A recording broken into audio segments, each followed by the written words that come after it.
Shalom Bapak Ibu, sebelum kita membaca firman Tuhan ini, mari kita berdoa. Mohon anugerah-Mu ya Allah kepada kami, di dalam kami membaca dan merenungkan firman-Mu. Dalam nama Yesus kami berdoa, amin. Khotbah epistel untuk minggu ini terambil dari Matius 22 ayat 37 sampai dengan ayat 40. Namun kami akan membaca mulai dengan ayat yang ke-36. Demikian firman Tuhan. Guru, hukum manakah yang terutama dalam hukum Taurat? Jawab Yesus kepadanya, kasihilah Tuhan Allahmu dengan segenap hatimu, dan dengan segenap jiwamu, dan dengan segenap akal budimu. Itulah hukum yang terutama dan yang pertama. Dan hukum yang kedua yang sama dengan itu ialah, kasihilah sesamamu manusia seperti dirimu sendiri. Pada kedua hukum inilah tergantung seluruh hukum Taurat dan kitab para nabi. Bapak Ibu, biasanya setiap perkumpulan mempunyai anggaran dasar. Melalui anggaran dasar ini, setiap anggota dapat mengetahui hak dan kewajibannya. Bangsa Israel, setelah mereka dikeluarkan oleh Allah, dibebaskan oleh Allah dari perbudakan Mesir, Allah memberikan aturan-peraturan kepada mereka sebagai pedoman hidup mereka. Di antaranya adalah hukum Taurat. Dalam suatu perjumpaan antara orang Farisi dengan Yesus, orang Farisi bertanya kepada Yesus, hukum manakah yang lebih utama di antara hukum Taurat itu?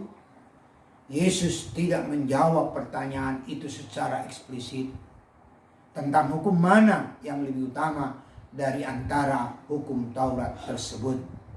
Tetapi Yesus menyampaikan rangkuman dari ke-10 hukum Taurat itu, yaitu kasihilah Allahmu, yang disebut hukum yang pertama, dan kasihilah sesamamu manusia, yang disebut hukum yang kedua. Yesus mengatakan bahwa hukum yang pertama dan hukum yang kedua ini sama. Dari penjelasan Yesus ini terlihat bahwa Yesus menginginkan agar bangsa Israel sebagai bangsa yang telah dibebaskan dari perbudakan hidup dalam kasih, yaitu mengasihi Allah dan mengasihi manusia. Firman Tuhan ini diberi tema oleh gereja kita, kasih kepada Allah.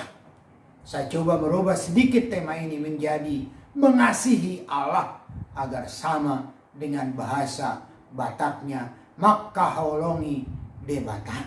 Kalau tema ini meminta agar kita mengasihi Allah, maka timbul pertanyaan, bagaimanakah ciri-ciri hidup dari orang yang mengasihi Allah itu?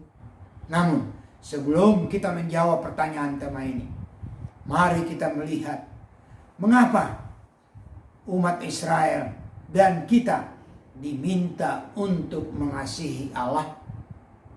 Nah, kalau kita memperhatikan firman Tuhan di dalam perjanjian lama, Bapak Ibu sekalian, dijelaskan bahwa hukum Taurat diberikan Allah kepada bangsa Israel setelah mereka bebas dari perbudakan orang Mesir, yaitu ketika mereka sedang berjalan ke tanah Kanaan di Gunung Sinai. Jadi Allah memberikan hukum Taurat bukan sebagai syarat untuk dapat bebas dari perbudakan Mesir, tetapi untuk pedoman hidup bagi mereka yang telah dibebaskan, menjadi standar hidup dari umatnya, yaitu orang-orang yang telah menikmati kasih Allah, orang-orang yang telah dibebaskan Allah dari perbudakan.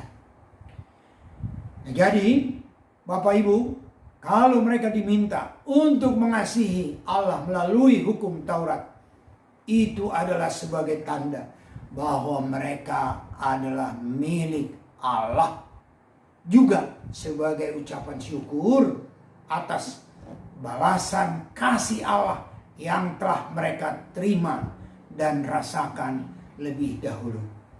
Seperti halnya bangsa Israel yang mendapat anugerah pembebasan dari perbudakan Mesir. Demikian juga dengan kita yang telah mendapat anugerah keselamatan dari Allah, yaitu pembebasan dari hukuman maut karena dosa.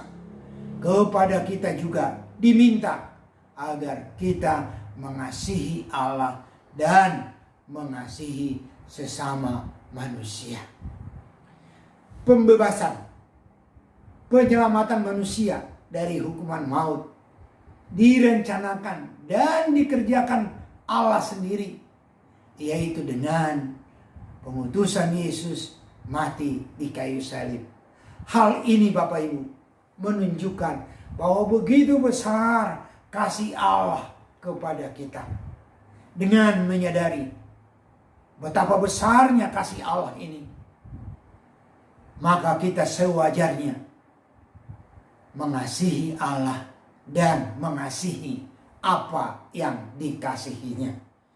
Setelah kita mengetahui mengapa kita harus mengasihi Allah, maka sekarang kita akan mencoba mencari jawab atas pertanyaan tema, yaitu bagaimanakah ciri-ciri hidup dari orang yang mengasihi Allah itu.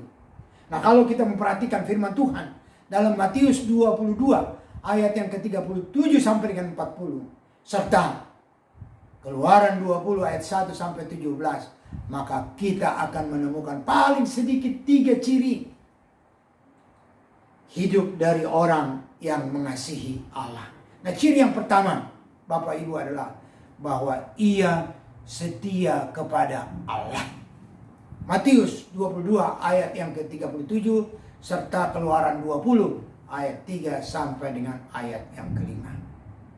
Nah, kalau kita memperhatikan Bapak Ibu firman Tuhan dalam Keluaran 20, sebelum Allah menyampaikan tentang ke-10 hukum itu, Allah menjelaskan siapa dia dan siapa bangsa Israel itu.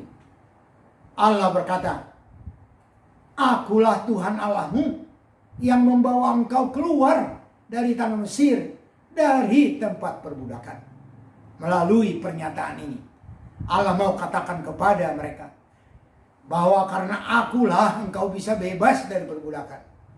Jadi engkau sekarang adalah milikku. Dan karena engkau adalah milikku, setialah kepadaku. Jangan ada padamu Allah lain. Allah adalah Allah yang setia. Ia suka akan kesetiaan. Ia adalah Allah yang cemburu. Dalam ayat 5 Keluaran 20.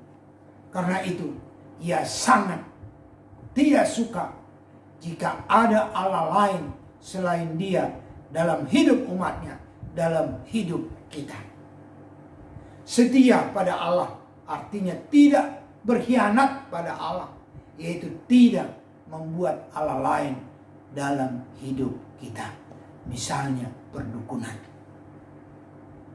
Allah lain ini tidak semata-mata, tidak selalu harus perdukunan. Bisa juga ketika kita membuat apa yang kita miliki menjadi lebih utama daripada Allah. Misalnya anak kita, harta kita, jabatan kita. Bapak Ibu, mari kita lebih setia lagi kepada Allah sebagai tanda bahwa kita mengasihi. Nah, ciri yang kedua dari orang yang mengasihi Allah adalah bahwa ia mempunyai persekutuan dengan Allah. Matius 22 ayat yang ke-37 serta Keluaran 20 ayat 8 sampai dengan 11. Salah satu ciri dari orang yang saling mengasihi adalah mereka suka bertemu, suka bersekutu dengan yang dikasihinya. Adalah suatu keanehan jika dikatakan bahwa seseorang mengasihi orang lain namun mereka tidak suka bertemu dan tidak mempunyai waktu untuk saling bersekutu dan bertemu. Bapak Ibu, Karena Allah sangat mengasihi kita. Ia rindu dekat dengan kita. Ia rindu bersekutu dengan kita. Dan agar kerinduan ini terlaksana, Allah mau agar kita menyediakan waktu bersekutu dengan Dia. Allah mau agar kita bekerja selama 6 hari. Seperti Dia menciptakan segala sesuatunya dalam 6 hari. Dan pada hari ke-7 Dia meminta agar kita menguduskan hari Sabat. Allah mau agar pada hari ke-7 kita beristirahat dari pekerjaan kita dan bersekutu dengan Dia, yaitu memuji, menyembah Dia, serta mendengarkan firman-Nya. Allah mau agar kita memberi prioritas untuk bersekutu dengan Dia pada hari Minggu. Ia mau agar kita mengesampingkan hal-hal lain yang menghalangi kita untuk bersekutu dengan Dia. Bapak Ibu, Allah sangat mengasihi engkau dan saya. Ia rindu bersekutu dengan kita. Mari berikan prioritas pada hari Minggu untuk bersekutu dengan Dia. Dia menunggu. Nah, ciri yang ketiga Bapak Ibu adalah bahwa Ia mengasihi manusia yang dikasihi Allah. Matius 22 ayat 39, Keluaran 20 ayat yang ke-12 sampai dengan ayat yang ke-17. Salah satu tanda kita mengasihi seseorang adalah ketika kita melakukan apa yang disukai oleh orang yang kita kasihi tersebut. Hal yang paling disukai oleh Allah adalah manusia. Dan Ia berkorban agar manusia tersebut berbahagia. Ia rela mengutus Yesus mati di kayu salib agar manusia tersebut berbahagia. Allah sangat senang jika kita mengupayakan kebahagiaan sesama kita, yaitu dengan mengasihi mereka. Dan inilah yang membuat Yesus meminta agar kita mengasihi sesama kita. Bapak Ibu, mari kita nyatakan kasih kita pada Allah dengan mengasihi apa yang dikasihinya, yaitu mengupayakan kebahagiaan sesama kita. Ada janji Tuhan, ada janji Allah bagi orang-orang yang sungguh-sungguh hidup dalam hukum Taurat, yaitu Mazmur 1 ayat 3. Dikatakan, ia akan seperti pohon yang ditanam di tepi aliran air, yang menghasilkan buahnya pada musimnya, dan yang tidak layu daunnya. Apa yang diperbuatnya berhasil. Saya akan mengakhiri khotbah singkat ini. Khotbah singkat hari ini meminta kepada kita, orang-orang yang telah diselamatkan oleh Yesus, agar kita mengasihi Allah. Ada 3 ciri dari orang yang mengasihi Allah, yaitu bahwa ia setia kepada Allah. Yang kedua, bahwa ia rindu bersekutu dengan Allah. Dan yang ketiga, bahwa ia mengasihi manusia yang dikasihi Allah. Amin. Mari kita berdoa. Terima kasih untuk kasih-Mu, ya Allah. Mampukan kami mengasihi Engkau, membuat Engkau yang lebih utama di dalam hidup kami. Dalam nama Yesus kami berdoa. Amin. Sampai bertemu pada khotbah epistel minggu depan. Amin.